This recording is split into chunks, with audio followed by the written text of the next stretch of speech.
The NMPA Lifetime Service Award honors a music publisher whose work may not be done, but whose accomplishments to date are worthy of recognition. To present this year's award, please welcome NMPA board member Lee Eastman.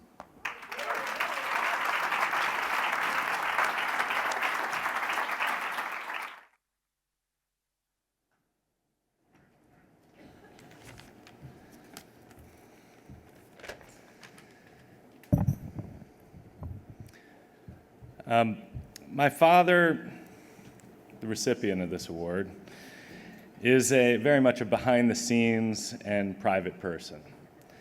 And as his law partner of 20 years, I, and I'm sure many others here, can well attest that he is far from that stage of life where he would receive a Lifetime Service Award.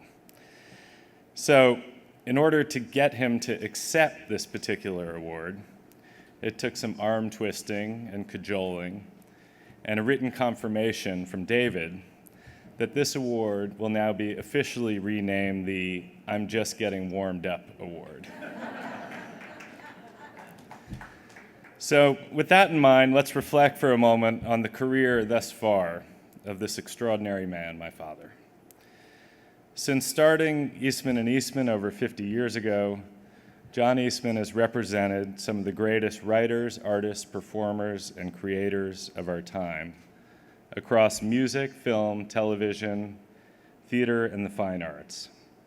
He has been a central figure and advisor in entertainment industry deals, and through it all, he has acquired some great music publishing catalogs and has built and run MPL, one of the premier independent music publishing companies in the world. At every turn, he has been a brilliant, if I do say so myself, fair-minded and stalwart defender and advocate for his clients, their creativity, and their rights. Many of you in this room know him as a dedicated and longtime NMPA and ASCAP board member and as an active citizen for our city and its great institutions. A few of us in this room are lucky enough to know him as a loving husband, father, and grandfather. They're over there. It is a privilege and an honor to present this award to my dear father, mentor, and law partner, John Eastman. Great.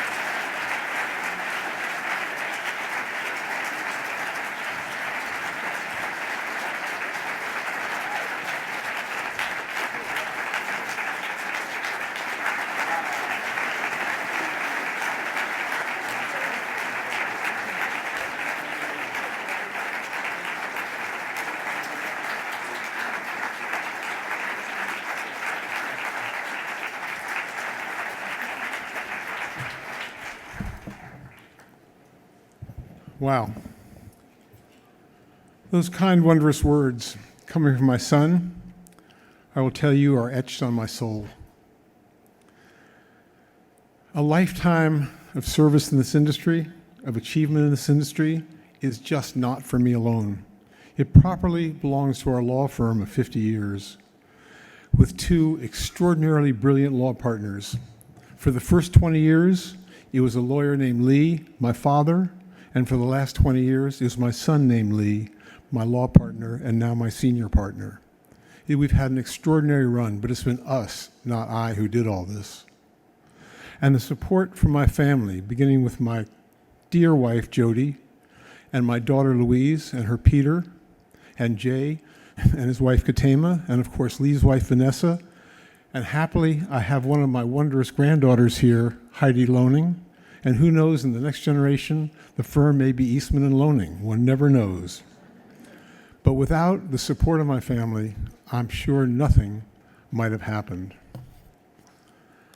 Still, how grateful I am to be honored by my peers and stand with two past recipients, Irwin Robinson and Ralph Peer, for none of us stands alone, protecting our centuries of musical heritage.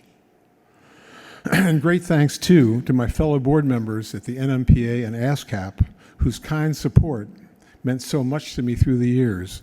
And having lived with me for all those years, their kind support actually did mean a great deal because it was needed from time to time.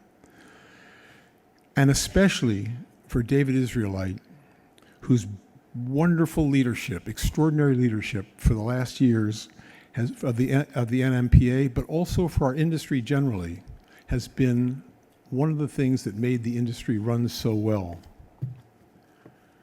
But critical to me too are my extraordinary clients who, as one through the years, stood with me as we reset the balance in their favor with the dominant record companies and publishers, so creators finally had control, both artistically and financially, of their music.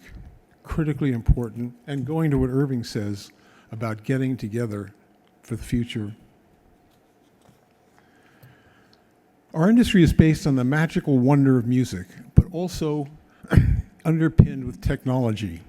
And for a century, from the time of Thomas Edison, with each technological advance, radio, television, the 78, 45, long-playing record, 8 and 4-track cassettes, and finally the compact disc, the music industry has husbanded and protected the value of music and promoted its wonder around the world. All you need is love, who need say more. And the latest technological advance, digital distribution, should be a great opportunity economically for music and for the ever broader worldwide audience. But so far, we face the loss of control of how our music is used and worry about how much or often whether we are to be paid at all for our property. And music, in this case, is property.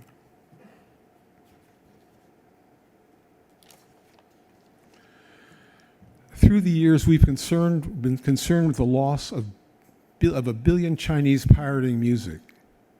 But today, it is Google's YouTube that is a pirate which threatens the economics of our business. Just think, YouTube pays less in music income than we earn from the niche market of vinyl record sales. We are in uniquely challenging times now, and we need fearless, well-grounded solutions. And our history gives us the beginning of how to meet these challenges.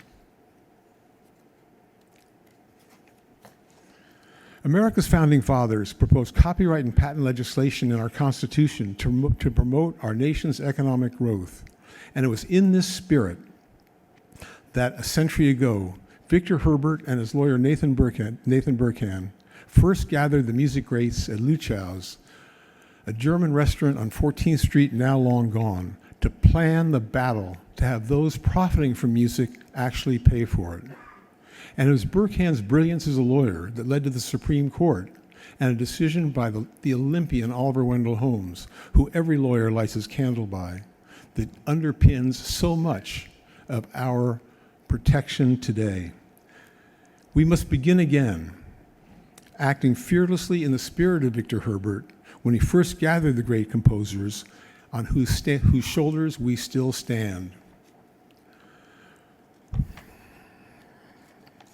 Excuse me.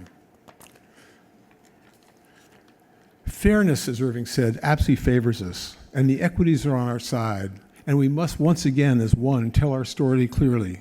But we have to couple this with thoughtful litigation and, of course, continuing to lobby Congress. I lead with litigation because our adversaries have such disproportionate political and economic power. I believe we can expect little economic relief from either the Congress or the Department of Justice. With opposition from Google, Congress just plain, I believe, will not repeal the 1998 Digital Millennium Copyright Act with the safe haven protection which Google hides behind, making great sums from our industry, really without paying us. But to echo Irving, and this is the critical part of this, something we've all been trying for a decade to do, we must begin to act as one, each of the pieces of our industry. The performing rights societies together, the NMPA publishers, writers, composers, and finally, Irving, you're absolutely right, yes, the record companies. Because the record companies have the power, if they join with us, to actually begin to affect change. And if we do this with an adventurous spirit, we will no doubt have a bright future. But for me, for this moment, let me take this moment to thank you all and to thank the music business, which has been such a critical part of my life, for this extraordinary honor. Thank you.